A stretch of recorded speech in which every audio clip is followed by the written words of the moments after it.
Hey. Hey, Freedom Corner, what's going on? This is James Grant. Hi, James. How's everyone doing out there tonight? We're good. Better than last night. It's not raining. I'm good. I'm a little tired today. Not feeling the best, but, you know, you guys can get up, I can get up, so. But, yeah, thank you guys for being up there. And what's the word? What's the word on the streets? We're only a couple weeks, really. I've been telling everyone in the pod that once, I think it's January 15th, but once the Iowa caucus starts, it's like we're in election mode, and we are now at the biggest. Yeah, I mean it's starting. So I'm telling everyone in here, just enjoy the last couple of weeks of a lull. You know, watch some college football, and yeah, just chill because you know in a couple weeks it's ramping up, and then it's the biggest election that maybe ever, with like the highest stakes, higher stakes than I've ever seen. I think any other group of people have ever had to rely on. But yeah, you know, it's starting. Yeah, it is. And, you know, there's a lot of interesting stuff that's happening around J6 right now, you know, with the SCOTUS picking up the 1512 case and just everything the videos that are coming out, the whistleblowers that are coming out. There's just so much happening. And I think you're absolutely right. We need to buckle our seats because it's going to be a ride for sure. Yeah, definitely. Oh my gosh, yeah, the Supreme Court ruling is so big, and if that goes away, oh my gosh. I mean, I'm not going to say we need it, but boy, that would. If things are going to work out perfectly, I mean, we got to have this win. We got to, you know, we got to win everywhere we can win. And with 6 Supreme Court, I think there's 6. You know, there's 6 like so-called conservative Supreme Court justices, but I don't know if you can count John Roberts. But I mean, even still, you'd like to be able to think that you get 5 out of the 9. And yeah, this would just be a huge blow if they get rid of the 1512, which I think only an elite group of 300-something Americans have been charged with, including President Trump, who wasn't even there either. And but yeah, only a select group of Americans have been charged with it. But for those like myself that do have enough in charge, oh my God, that would just be huge. And yeah, I mean, some people are doing, you know, a couple of years on just that 1512 charge and a couple of misdemeanors.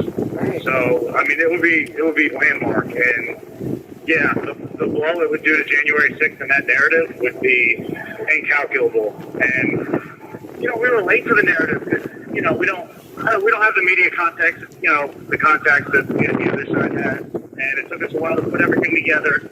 But we finally have a little bit of a working machine here. But for so long, the left ran away with this narrative that, you know, all these cops died on January 6th, and they're trying, you know, then 6 months later to January 6th, just doing all kinds of questionable stuff. But the point remains, the only people that died on January 6th were 4 protesters. Those are the 4 people that died on January 6th. You know, I think something else to get into, but, you know, he's included as a courtesy, but, you know, I believe he died of natural causes. And, you know, I don't think he would appreciate his name, you know, being used as a tool of the left to try to condemn this day for a president that he supported. And I'm sure, you know, still supports, you know, because we're loyal people, too, you know. And it's another thing you don't see. You don't really see many people saying I supported Trump and I don't anymore. You know, once you do, because why would I change from wanting the best for my country and believing in the American dream again? So, you know, once you get on the Trump bandwagon, you really don't leave. But I don't think I got to tell you guys that. But yeah, the first step again. Yeah, we love Trump here, and it's just a shame. It's a shame what they're doing to our president. And you know, I heard Julie Kelly, and she's such a good voice. Yeah. You said what? He is our rightful president.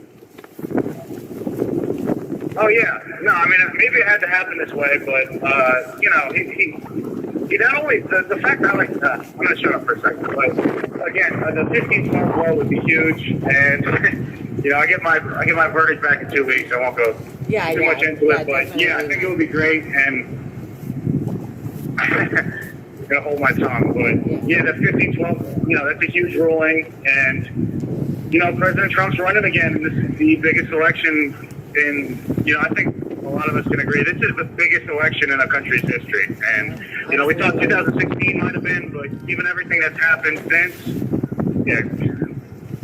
Go ahead, Tammy. You want to say something? I was just going to say, yes, you're absolutely correct. It's going to be the biggest election that we've ever had. It's going to be the choice between democracy and, you know, this totalitarian regime that we've got here.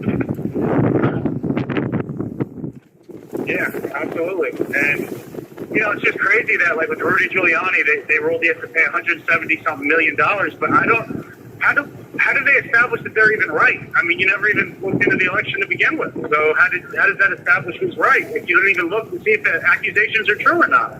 Well, so I think that's a premature ruling right there. The real problem is that what he accused them of doing, they did, and it's on video. So there's actual factual evidence that they did exactly what he said they did. But, you know, he didn't file paperwork in the courts on time, so they gave him huge punitive damages. It's absolutely despicable, and it should not. I don't think it's legal. I don't think it's going to stand. Yeah, I mean, I would hope they would feel that. It sounds like you looked into the case a lot more than I have, but yeah, $172 million. Like, are you kidding me? Right. Just a ridiculous number, and it's. I mean, for an accusation that it appeared you're doing. I mean, what evidence could be? It sounds like there was no evidence, you know, to the contrary that acquitted them. So, I mean, if anything, it's just unsubstantiated. But, you know, the whole thing's crazy. These crazy situations. Well, and it's just another example of the federal government going after political opponents and, you know, doing everything they can to crush them and bury them. They did it with Mike Flynn. They did it with Sidney Powell. They did it with Rudy Giuliani. They're doing it with Trump. They're doing it with all of us. You know, and they're saying... Right, and I can definitely... Yeah. Right.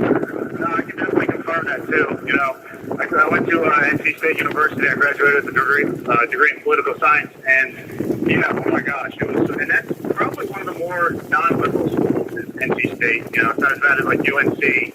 But, you know, all college universities are pretty leftist. But, yeah, oh my God, you know, just the political science atmosphere. I couldn't imagine what it was. We had a couple Republicans with us at NC State, and, you know, a couple of them were outspoken on what not. A lot of them, you know, a lot of the girls preferred to remain kind of undercover with it. And I remember once it was during Russiagate, and I spoke up saying, you know, I think this Russiagate thing sounds ridiculous, and he's going to be proven right that he didn't do anything. So, of course, I was vindicated, but no one knew that at the time. It was like 2017. And, yeah, I stood up for myself in class. I stood up for Trump and said, I think he's a great president. And, oh, my God, people were shocked. And then afterwards on Facebook, I don't even know how she got my number. This girl looked me up, and she's like, oh, my gosh, that was so brave that you stood up for what you believed in. Here's a Bible verse that I like when I'm feeling, you know, down. And... yeah, I mean, it was such a cool experience, but that's the kind of, you know, stifling atmosphere you get in a college campus these days. So, and the point I make with that is that it's getting so bad in college campuses that anyone who, you know, graduates from the D.C. area, from George Washington or Georgetown or one of these, you know, universities out here that are in Virginia, the D.C. area that works for the courts, you know, they're all extremely liberal, and it's just, you know, how it goes. And at a time like this when politics are getting so divisive and, you know, you just have so many, you know, political prosecutions that are questioned, the whole thing is, it's really getting into some dangerous territory. And I applaud judges that, you know, want to take a stand and do what, you know, what they believe is right, because, you know, you can't let people use the law as a weapon. And it's just so dangerous, and you really got to be vigilant for that. And I think you're right. It's getting really bad lately. It's getting to the point where anyone can see it. I mean, you're going after President Trump for, you know, you don't even know what. And on top of everything, when you didn't go after Hillary Clinton, who admitted these felonies and admitted to having her own server in her basement operating. I mean, Trump didn't do anything like that. And if he had, oh my goodness, could you imagine the SWAT teams to recover the evidence? They would have found out every single thing he said. They would have taken those. They would have had, you know, CIA, you know. They would have gone through every bit of the computer evidence and you know, every last terabyte, every last piece of data they could have given. But instead, they just sweep it under the rug with Hillary Clinton. And you know, when you do that to one political candidate, but you don't do, you know, you're going after Trump on everything, on all these fake, made-up charges, and it's just crazy. I mean, for handling, he's the president of the United States. You know, he has this, you know, he has data in the wrong spot. What are they saying? He has these documents that he's the president. He wipes his hand over them, and he says they're you know, they're declassified. They're fine now. I mean, so they're just going after the president on such ticky-tack stuff, but they're just taking it so far. And I think each indictment has lost credibility, in my opinion. It's like it's getting more transparent. I think the Americans see that, and you know, I really hope they do see that. But if you look at the polls, it looks like they are really starting to wake up to this. So I think he was winning like 50-40 in Michigan, like something crazy. But yeah, I don't know, it's gonna be a wild election. But yeah, I just want to real quick. My name is James Grant. I sound like Brandon Fellows. We're actually quite good friends, but yeah, we both have a nasally sounding nerdy guys in here. But yeah, you know, I hadn't really gotten a chance to do any fundraising before this, so if you could donate anything, givesendgo.com/freejames. And you know, I had an incident with my last Give Send Go. I didn't receive most of it. This one is fully secure, fully confident. Anything you guys could give, givesendgo.com/freejames. It would change my life. They even just get a couple thousand to help put my life back together when I get out. So thank you guys. We will see what we can do to help you, James. All right. And just get ready. Just enjoy these last few weeks because, you know, it's going to ramp up. I think January 15th is the date, and that's when the election starts. That's when the Republicans are choosing who they want to be the, you know, nominee for president of the United States. So right. That's coming up. So just enjoy, you know, watch some football and relax these next couple of weeks. It's about to ramp up. So. Amen, man. I think that's. I'm excited. Yeah, I'm excited to go. We'll be going over the polls every time we talk. Oh, Michigan. So, anyways, that's my time. Thank you, guys. I look forward to that. I'll talk to you soon, Tammy. All right. Thanks, Freedom Corner. James. We love you, Patriot. Bye. Bye.